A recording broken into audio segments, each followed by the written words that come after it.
मेरी ज़िंदगी का सबसे बड़ा इमोशनल संकट उस दिन शुरू हुआ जिस दिन मेरे पहले बच्चे का जन्म हुआ।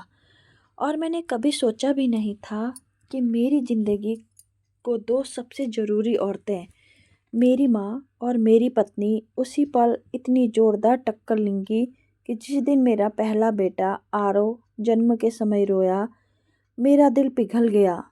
सी सेक्शन के बाद अस्पताल के बिस्तर पर पीली पड़ी अपनी पत्नी प्रिया को देखकर मैंने मन ही मन वादा किया कि मैं माँ और बच्चे दोनों को अपनी पूरी ताकत से प्यार और सुरक्षा दूंगा।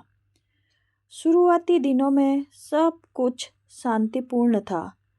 मैंने डायपर बदलना, दूध बनाना, उसे नहलाना, पौष्टिक दाल खिचड़ी बनाना सीखा जो उसे पसंद थी। पिता होने का एहसास मुझे पहले से कई ज़्यादा खुश कर देता था। लेकिन फिर काम ने मुझे अपनी गिरफ्त में ले लिया। मैं मुंबई में एक बड़े प्रोजेक्ट पर आर्किटेक्ट था। मेरे व्यस्त शेड्यूल के कारण मुझे लगातार ओवरटाइम करना पड़ता था। मुझे मजबूरन अपनी माँ लता को अपनी पत्नी और बच्चे की देखभाल करने के लिए कहना पड़ा। एक समर्पित माँ और पुराने नियम। मेरी माँ गुजरात की एक विशिष्ट पारंपरिक महिला है। साधन संपन्न, अपने बच्चों और नाती पोतों से प्यार करने वाली, लेकिन बेहद रूढ़िवादी। मेरे अपार्टमेंट में कदम रखते ही उन्होंने हर चीज का नवीनीकरण शुरू कर दिया। हवा आने जाने के लिए, प्रश्नोत्तर बुरी आत्माओं से बचने के लिए पर्दे पूरी तरह खोल दिए। एयर कंडीशनर बंद कर दिया क्योंकि ठंडी हवा बहू को प्रश्नोत्तर समस्याएं पैदा करेंगी। फिल्टर किए हुए पानी की जगह तुलसी की हर्बल चाय पिलाई और यहाँ तक कि चप्पलें भी रबड़ की पहन ली ताकि फिसलने से बचें और ज़मीन से गिरकर सर्दी ना लग जाए।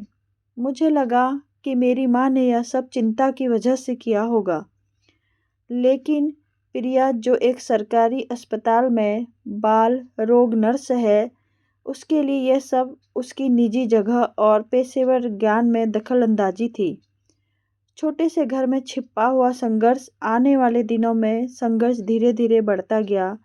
मेरी माँ ने प्रिया को कोयले पर लिटाने, 10 दिन तक न नहाने, पंखा न चलाने और अपने पोते को एक मोटे कंबल में कसकर लपेटने के लिए मजबूर किया, जबकि अप्रैल का मध्य था और मौसम बहुत गर्म था। प्रिया ने चिकित्सकीय रूप से समझाने की कोशिश की कि ज़्यादा तापमान बच्चों को घमौरियों का शिकार बना देता है। कोयले पर लेटने से कार्बन मोनोऑक्साइड विषाक्तता हो सकती है। लेकिन मेरी माँ ने बस एक जाना पहचाना वाक्य ही कहा, मेरे ज़माने में तो सब ऐसा ही करते थे, कोई नहीं मरता था। बच्चों की परवरिश का कम अनुभव रखने वाले एक पुरुष की मानसिकता के कारण मैं बीच में ही खड़ा रह सकता था।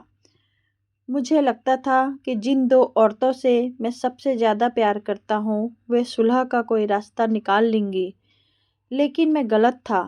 वह मनहूस दिन जब मैं अपना फ़ोन भूल जाने के कारण वापस लौटा। उस सुबह मुझे काम पर जाने की जल्दी थी और आधे रास्ते में मुझे अचानक याद आया कि मैं अपना फ़ोन घर पर ही छोड़ आया हूँ। मैंने गाड़ी घुमा दी। जैसे ही मैंने चाबी ताले में डाली, मुझे घर के अंदर से खनकने की आवाज़ सुनाई दी। फिर मेरी माँ की आवाज़ गूंजी, इतनी कर्कश और गुस्से वाली कि मैं उसे पहचान ही नहीं पाया। मैंने तुमसे कहा था, तुमने सुना नहीं? अगर तुम बच्चे को जन्म देने के बाद ऐसे ही एयर कंडीशनर पर लेटी रहोगी तो जन्म देने के दिन 1 दिन बाद मर जाओगी। तुम बहुत अच्छी हो, खुद ही संभाल लो, मुझे अब और मत बताना। प्रिया की आवाज़ कांपती और घुटी हुई गूंजी। मैंने सहने की कोशिश की, लेकिन तुमने मेरी बात नहीं सुनी। मैं उदास हूँ, तुम्हें पता है। फिर मेरी माँ चिल्लाई, तुमने मुझसे ऐसा कहने की हिम्मत कैसे की? मैंने अपनी नौकरी छोड़ दी, अपने दोस्तों को छोड़कर तुम्हारे बच्चों की देखभाल करने यहाँ आई हूँ, और तुम इतनी बदतमीजी करने की हिम्मत कैसे कर रही हो? एक सूखी पाप की आवाज़ आई, मैंने दरवाज़ा लात मारकर खोला। प्रिया ज़मीन पर बैठी थी, अपना गाल पकड़े हुए। उसके बाल बिखरे हुए थे। उसके गाल पर एक चमकदार लाल निशान था। मेरी माँ सामने खड़ी थी, उनके हाथ काँप रहे थे। उनका चेहरा पीला पड़ गया था, मानो अभी-अभी किसी बुरे सपने से जागी हों। पालने में बच्चा रोने लगा। घर में एक भयानक सन्नाटा छा गया। तूफान के बाद का सन्नाटा। रात मैं अपनी पत्नी और बच्चे को ठाणे में अपने सबसे अच्छे दोस्त के अपार्टमेंट में ले गया। मैंने अपनी माँ से कहा कि मुझे सब शांत होने के लिए समय चाहिए। अगले 3 दिन तक मैंने अपना फ़ोन बंद कर दिया, अपना काम एक तरफ रख दिया और अपनी पत्नी और बच्चों की देखभाल अकेले ही की। फिर से सुनना और प्यार करना सीखा। प्रिया कम बोलने लगी और उसकी हालत पतली हो गई, लेकिन उसकी आंखों का अंधेरा धीरे धीरे कम होता गया। तीसरे दिन मुझे अपनी माँ का एक टेक्स्ट संदेश मिला। मुझे माफ़ करना, मैं गलत था।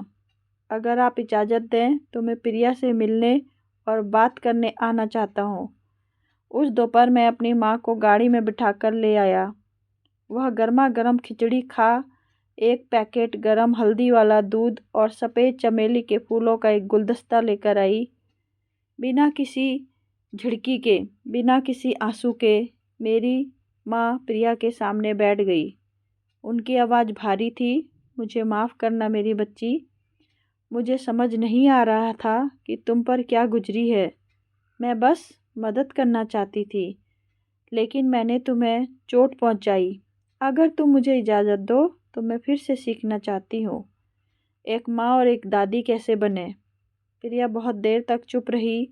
उसके गालों पर आंसू बह रहे थे। उसने हल्के से सिर हिलाया।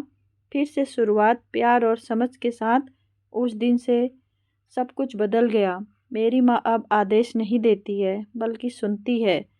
प्रिया अब खुद को बंद नहीं करती थी, बल्कि धीरे से सब कुछ बांटती थी। मैंने बीच में खड़े होना सीखा, यह तय करने के लिए नहीं कि कौन सही है और कौन गलत, बल्कि सम्मान के साथ शांति बनाए रखने के लिए। एक रात जब मैंने दोनों महिलाओं को अपने बच्चे आरव को सुलाते हुए देखा, तो मुझे एहसास हुआ परिवार कोई ऐसी जगह नहीं है जहाँ सिर्फ परफेक्ट लोग रहते हैं, बल्कि वह जगह है जहाँ लोग एक दूसरे को माफ़ करना, प्यार करना और एक दूसरे की गलतियों से सीख कर ही आगे बढ़ना सीखते हैं। दोस्तों, अगर आपको मेरी कहानी पसंद आती है तो मेरे चैनल को लाइक से सब्सक्राइब ज़रूर करें। सब्सक्राइब का बटन ज़रूर दबाएं।